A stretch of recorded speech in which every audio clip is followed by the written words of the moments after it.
Paolo von Schirach joins me now in the studio. He's president of the Global Policy Institute. We've been talking about tariffs for several days now, and China has hit back, responded with automobiles, aircraft, soybeans, some of the big ones. So what can happen between now and the time that this could actually go into effect? There's a period of discussion.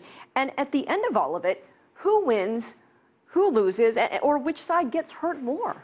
Well, look, very simple. Nobody wins. All right, let's get this straight. Trade wars, we've tried this before.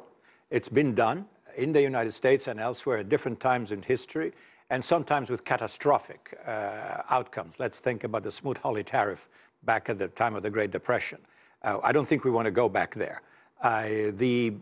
My sense is that the Trump administration believes that this is some kind of a threat, leverage or something, a bargaining position that whereby they can get China's attention to deal with other underlying issues which affect the trade, and maybe other issues which are outside of trade. North Korea, who knows?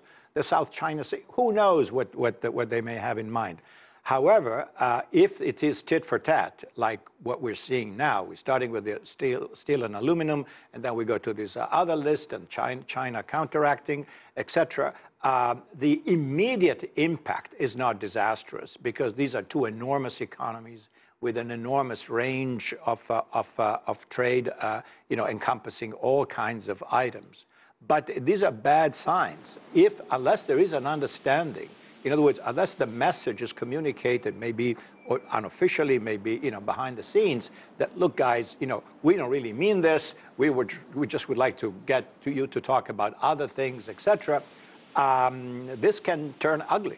I am not quite sure if Mr. Trump really understands the possibilities, the downside possibilities.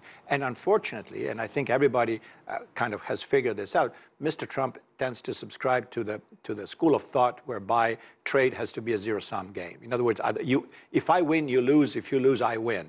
And we have to win, and we don't win. And why is that? And therefore, any trade imbalance, in his own judgment, is a demonstration that the other side is not playing fair.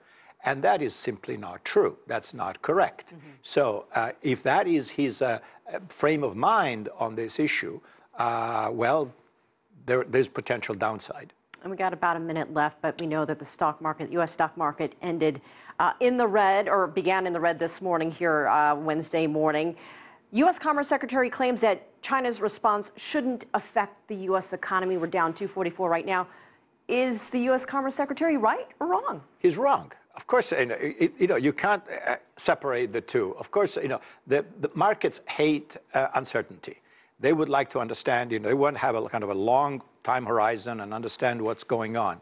If you are a company involved in, with supply chains that extend to Asia, China, and what have you, if you're importing or exporting, etc., the last thing you want is uncertainty about market access and tariffs and costs and how your products are going to be priced and what have you. So the longer this thing goes, the worse this is for U.S.